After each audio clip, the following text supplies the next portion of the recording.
And now, stay tuned for the mystery program that is unique among all mystery programs. Because even when you know who is guilty, you always receive a startling surprise at the final curtain. In the Signal Oil program, The Whistler.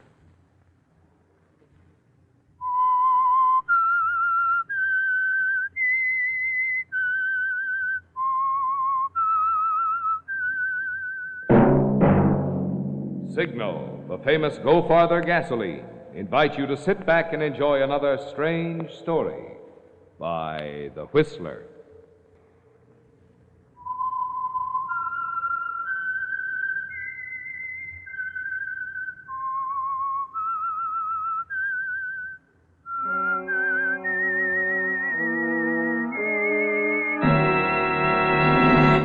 I am the Whistler, and I know many things, for I walk by night. I know many strange tales hidden in the hearts of men and women who have stepped into the shadows.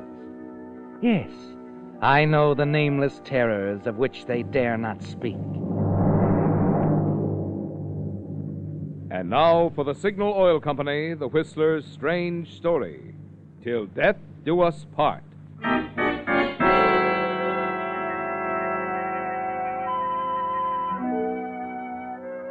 Roy Layton's quarters in the cheap boarding house were anything but inviting. And from where he sat on the edge of the sagging brass poster bed, Roy's view of the outside world was a dismal one. The assortment of unopened bills and collection notices in the nearby wastebasket held their grim message, too. They told him that he'd have to be moving on soon, change his address.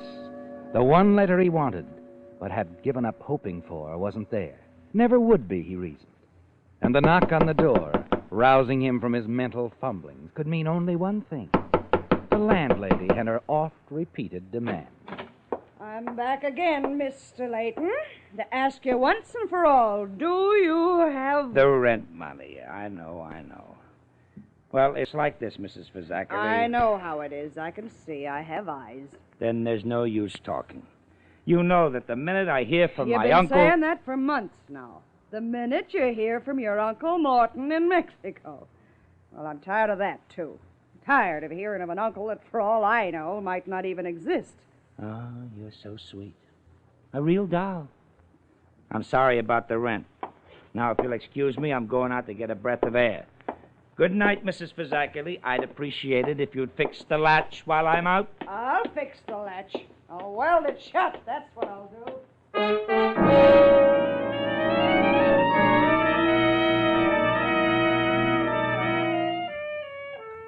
As you leave the house and start walking toward Vermont Avenue, you're pretty sure that this time your landlady means what she says. It's tough, isn't it, Roy? Things never seem to go right for you. You'd like a drink, then decide you'd better skip it. Conserve the few dollars you have left in case your landlady carries out her threat to lock you out. Then you remember Angelo's, a second-rate cocktail lounge a couple of blocks away, where as late as yesterday your credit was still good. But once there, you find things have changed at Angelo's, too. Mac, the bartender, is even slower than usual in coming over to you. Sorry, And kid. when he does... No dice. Huh? What are you talking about, Mac?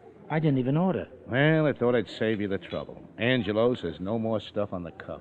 But, Mac, I haven't run up a bill on him. At least not a big one. Yeah, Angelo knows that, but he wants to keep it that way. I'm sorry, kid. I just work here. I want to keep on working here. In that case, you better get busy and fix my friend a drink. Huh? You don't mind, do you, Roy? Roy? Roy Layton. That is your name, isn't it? Sure. Only how did you know? Oh, I know quite a little about you. Been checking up. What's his name? Oh, Mac? Mac, yes. Mac, you better get started before all your ice melts. Pair of scotch and sodas. Oh, sure, lady. Sure. Say, now, wait a minute. Why should a good-looking strange gal... Now, Roy, don't go saying things you don't mean. Besides, I don't have to be a strange gal. Not if you know my name.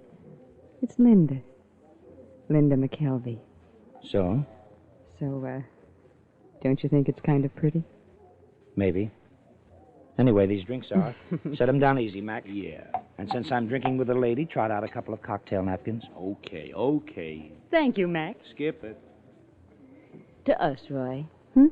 Sure, to us. Drink's okay.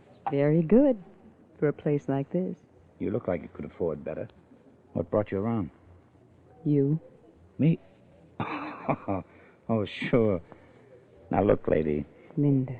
Hey, Linda, look, I'm just sitting here minding my own business. But unable to do any, huh? So that's my business, too. And mine. Roy, I've been checking up on you for quite a while. And you fit my picture very nicely. And, you do need $5,000. Yeah. I need $5,000. Oh, I get it. Santa Claus finally got my letter and he sent you to bring it. It's nothing like that. It's nothing altruistic. Big word. You are out of place here. So are you, Roy. I've got $5,000 that says you are. Going to listen to me? How can I help it? Go ahead.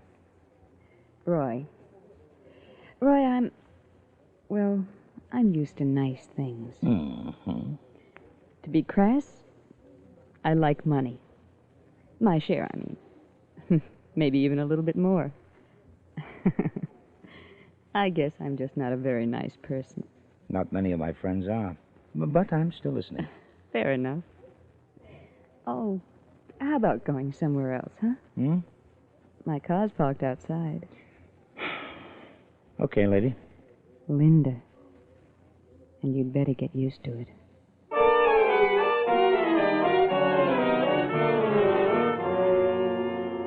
It's as bewildering to you as it was to Mac, isn't it, Roy? This girl, Linda McKelvey, dropping into your life from nowhere, talking in circles and buying rounds of drinks. You wonder when the dream will turn into a nightmare, when she's going to give you the name of the bank she once held up. But it's nothing like that, is it? And sitting beside her in the car, you finally get the complete picture. It's a little fantastic. You want her to repeat parts of it, and then it's all quite clear. You really mean it? You want me to marry you, and you'll pay me $5,000? Now, is it such a difficult assignment? No, but... But you still can't see why, huh? All right, I'll run through it again. As many times as you want to hear it, Roy. I've got to have a husband. A legal, honest-to-goodness man about the house. And you've got to have him, me, by this certain date you mentioned. Yes, my 25th birthday, 2 months from now. It's all simple enough. My late uncle was eccentric, narrow-minded, opinionated. And rich. Very rich. According to his will, if I marry on or before my 25th birthday, I inherit over $250,000. And if I don't, everything goes to charity. And you are your favorite charity. I certainly am. But why me, Linda? You could have lots of guys. I don't want lots of guys. Oh, now, wait a minute. You don't know me from Adam. All right, Roy. I'll tell you the truth. I love someone else, but I made the mistake of falling for a married man, and his divorce won't be final for 6 months. That's too late to meet the demands of the inheritance. Oh, that's different. You want to eat your cake and have 250 G's. Well, something like that. Well, Roy? I marry you, we make it look good, and then later we get a quiet divorce. Exactly. You're $5,000 richer, and nobody's the wiser. Once I've got the money, there's nothing anybody can do about it. What do you say, Roy? I say I wish I had a rich uncle. Mine, he doesn't even answer my letters. Yours leaves you $250,000. Why, that $5,000 will give you a new start in life, Roy. And until we're divorced, why, you'll dress well and live quite comfortably in Mr. and Mrs. Roy Layton's apartment. Well, must I on bended knee? Find the preacher, honey. I'll do anything for money. Flatterer.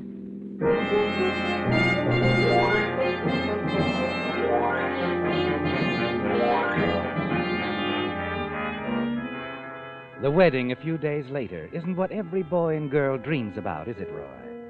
But the hollow words the pair of you speak are just as binding in a legal sense. And you drive off swiftly as Mr. and Mrs. Roy Layton. You even have a sense of elation in the new clothes you're wearing. And returning to Linda's top-floor apartment, 12 floors up in the best part of town, makes it complete. More complete than either of you expected. For as you step from the elevator and she opens the door to let you in... Well. What the devil? No, Linda, dear, don't come in. He must carry you. Carry you across the threshold. Oh, yes.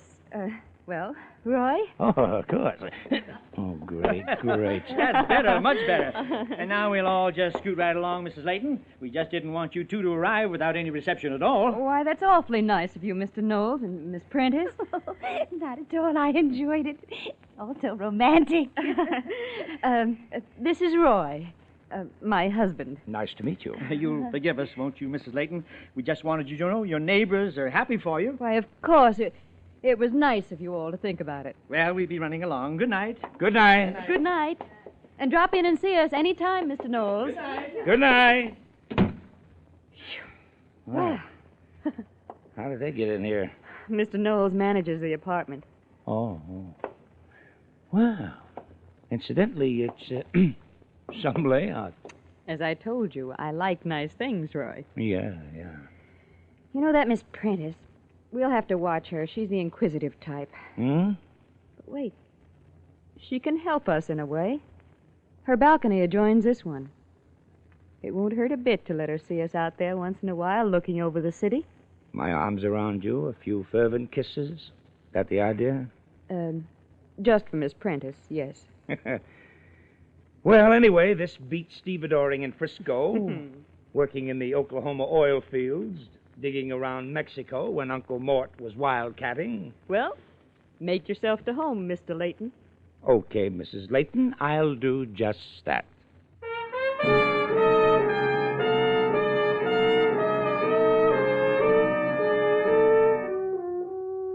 It's all going smoothly, isn't it, Roy? Just as Linda planned it. As the weeks go by, you meet other people in the apartment. People Linda had met before she married you. They seem to like you. And most of all, they approve of the match. Linda assures you there'll be no trouble in having her uncle's lawyer accept it all as completely genuine. As the weeks pass, both play your roles well. And then late one afternoon, you hear some excitement in the hall and rush to the door. Oh, you poor dear. You might have been killed. I'm all right now. Really, I am. You'd better lie down, dear, as soon as you get inside. That fool, he wasn't even looking where he was going. What is it? What's happened? I'm all right now, Roy. It was nothing at all. She was backing out of the garage. Another car hit her. Well, thanks very much, you two, but please don't bother anymore. Roy can take care Here, of me. I'll carry you to the bedroom. Now, you don't have to carry me, Roy. I'll be all right. Poor dear. Maybe I better call a doctor. No, Roy, I'm not hurt. I'm just shaken up. I don't think it's bad. It's only... Well, it could have been so much worse. Just think, Mr. Layton. What would you have left if anything really happened to her? Yes, what would I have? Well, it's a terrible thought, Miss Prentice. Terrible.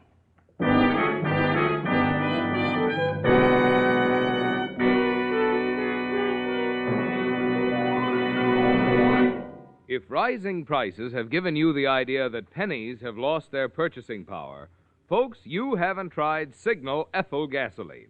Now, here's why I say that. For pennies extra, you can enjoy the premium quality of Signal's famous Go Farther gasoline. But what a wonderful extra dividend those pennies return in driving pleasure. An extra you can feel and hear and see. Yes, with Signal Ethyl powering your motor, you can see your car step out front when the traffic light goes green.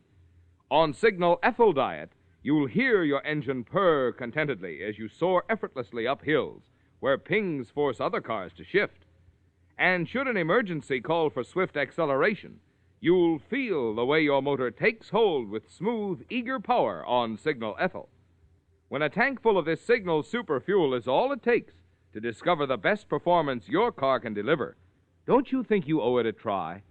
My guess is you'll say Signal Ethyl is the best investment you've ever made in driving pleasure.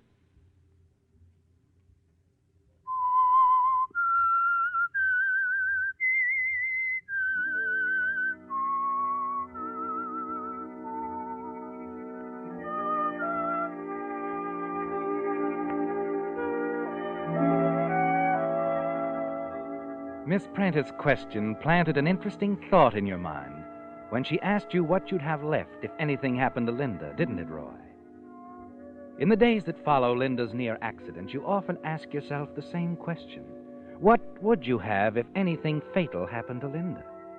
And the answer is very attractive, isn't it, Roy? You'd have $250,000. As Linda's husband, you'd inherit her money. But there's an easier way than murder, isn't there, Roy? A safer way. If you can make Linda fall in love with you, you'll be able to share her money. It's worth a try. You plan your campaign very carefully. Carry it out with all the charm at your command. Then one evening, while the two of you are out dancing, you suggest a breath of air and lead Linda from the dance floor to the beautiful terrace outside. May I have a cigarette, Roy? Why, sure. Here you are. Thanks. Thanks again. Oh, isn't it a beautiful night? I just love it out here. Linda. Yes? Linda, I've been thinking about us. This little act we're putting on. You've been doing splendidly, darling. Uh-huh. Yes, the happy, devoted husband, head over heels in love with his pretty bride. Yes. Only now, Linda. Now it's no longer an act. What? What do you mean? Isn't it quite obvious? You're in love with me? Oh, so much in love with you, Linda. No, wait, Roy. I know. It wasn't in the bargain to fall in love, but I have fallen in love, Linda. I couldn't help it. Roy. Oh, now, look, I'm really not such a bad guy. I'm a good dancer. I wear my clothes well, in perfect health.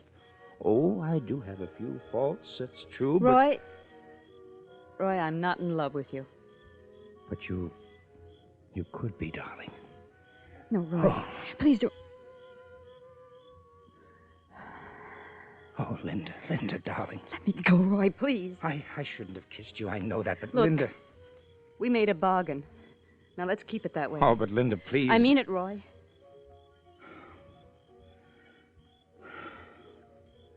Okay. I'm sorry, but that's the way it's got to be. Yeah. I'm sorry, too. Very sorry.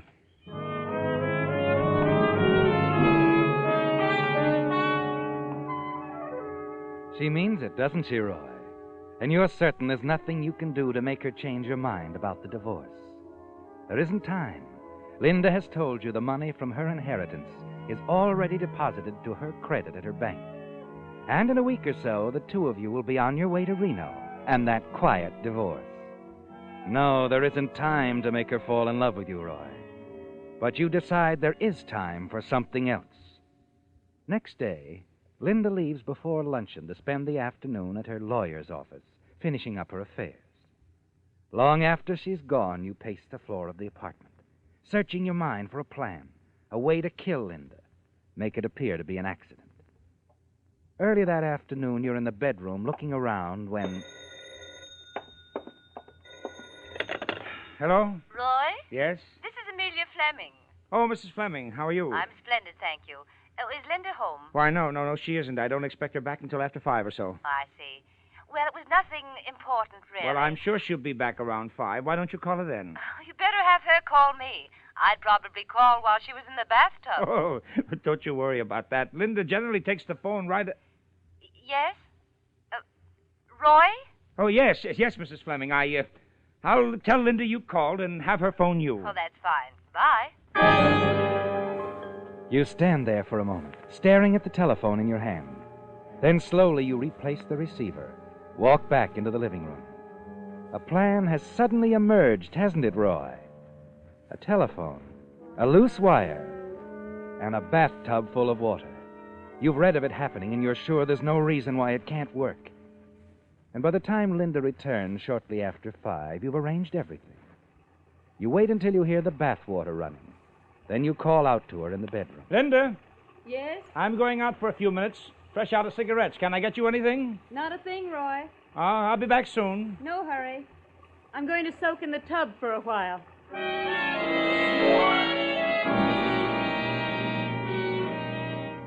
You walk down to the corner drugstore, wait over a cup of coffee for 5 minutes. Then you step to the phone booth, but there's someone inside. You look at your watch and return to the counter. 5 minutes go by, and then 10. And then the booth door opens, and the woman who had been monopolizing the phone walks away. There's still time, isn't there, Roy? You're certain of that. Linda will still be in the tub, the phone on the stand within easy reach. When she answers it, the loose wire will pull away from the receiver and fall into the tub of water. Hello? Linda? Linda? That does it. Slowly, you walk back to the apartment. But instead of going on up to your apartment on the 12th floor, you stop at the manager's apartment and ring the bell. Yes? Oh, Mr. Layton. Mr. Knowles, I wonder if you'd do something for me. Of course, of course. Well, our refrigerator's been acting up a bit lately. I'd like you to have a look at it, if you don't mind. Be glad to, Mr. Layton. I hope I'm not taking you away from your dinner. Oh, no, nothing like that. Come on, let's go up and have a look at it, eh?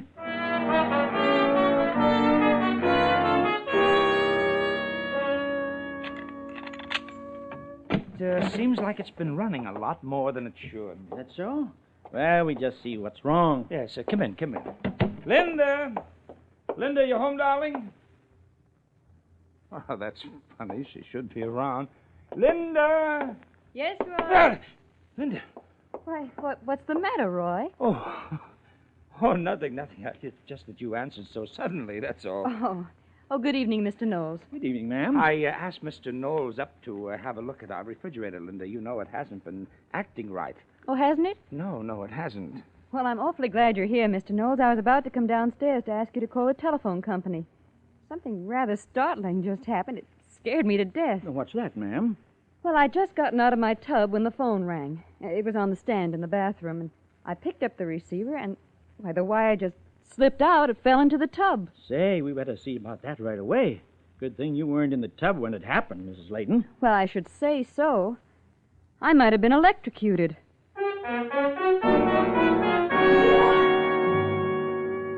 It didn't work, did it, Roy? And Linda is still very much alive. Somehow you managed to cover your disappointment, act properly concerned over the near tragedy. You've got to find another way now, and there isn't much time left. It's after dinner that the idea comes to you. Perfect, isn't it, Roy? And this time you'll make certain. While Linda is busy in the kitchen, you slip out onto the balcony, take a wrench, and loosen the bolts on the handrail. If Linda leans against the rail, your problem is solved. If not a light push, just the slightest jar will accomplish your purpose. And Linda's money will belong to you. At the sound behind you, you drop the wrench into the flower box and straighten up. What are you doing, Roy? Oh, nothing. Just looking for my cufflink. I must have dropped it here somewhere. Oh, Roy, I meant to tell you. While I was downtown today, I made plane reservations for tomorrow.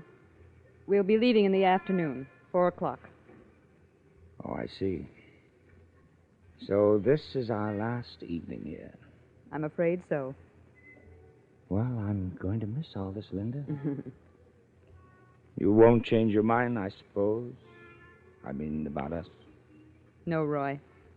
I won't change my mind. All right. Well, say, how about a drink out here on the balcony, huh? One last look at the city of Los Angeles together. Why, Roy, I think that's a wonderful idea. All right, you just stay right here, Linda. I'll get the drinks. Our farewell drink.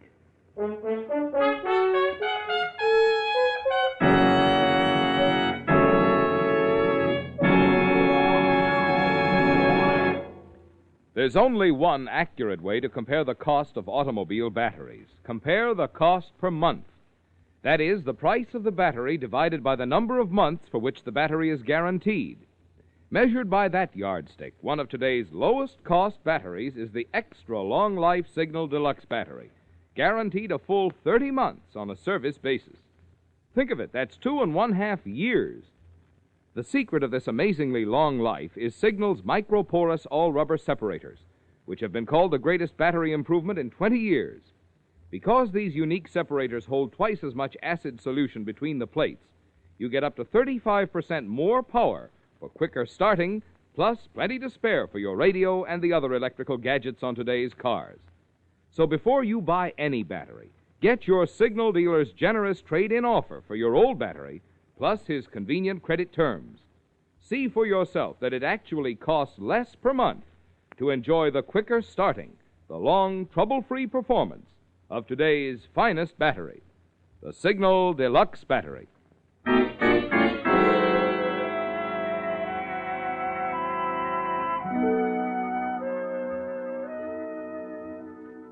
There's little question of the suspect's guilt. To Police Lieutenant Cosgrove, it was a clear case of murder. The victim had been deliberately pushed off the 12th-story balcony. Lieutenant Cosgrove knew that, and before long he'd know the motive, too. As he paced slowly back and forth in the small room at police headquarters, he felt certain that a full confession was close at hand. Finally, he stopped pacing, sat down in a chair facing the suspect, who was sitting rigid and tense, trying to avoid the lieutenant's gaze. Look, you might as well break down and tell us what this is all about. You know, Miss Prentice, who lives in the apartment next to yours, saw you push your victim off the balcony. All right. All right. Why, Mrs. Layton? Why did you do it? It's a long story. All right, take your time. Well, perhaps it isn't such a long story at that. You see, I was born in Los Angeles. Lived here until a few years ago when I took a job in Mexico. And up to 6 months ago, I was secretary to a man there named Morton Layton. Layton? Any relation to the deceased? Yes. Yes, he was Roy's uncle. He died about 6 months ago. Before that, he'd been trying to find Roy. Roy wrote him several letters before he died, but Morton Layton never knew about them. I destroyed them. Why? Because I didn't want them to get together. And then when old man Layton died, I came back to Los Angeles, where I knew I'd find Roy and marry him. And murdered him because you thought... Roy never knew it. He never knew that he was a missing heir. You see, his uncle struck it rich in Mexico. He left him $250,000. I was trying to get that money for myself. As Roy's widow.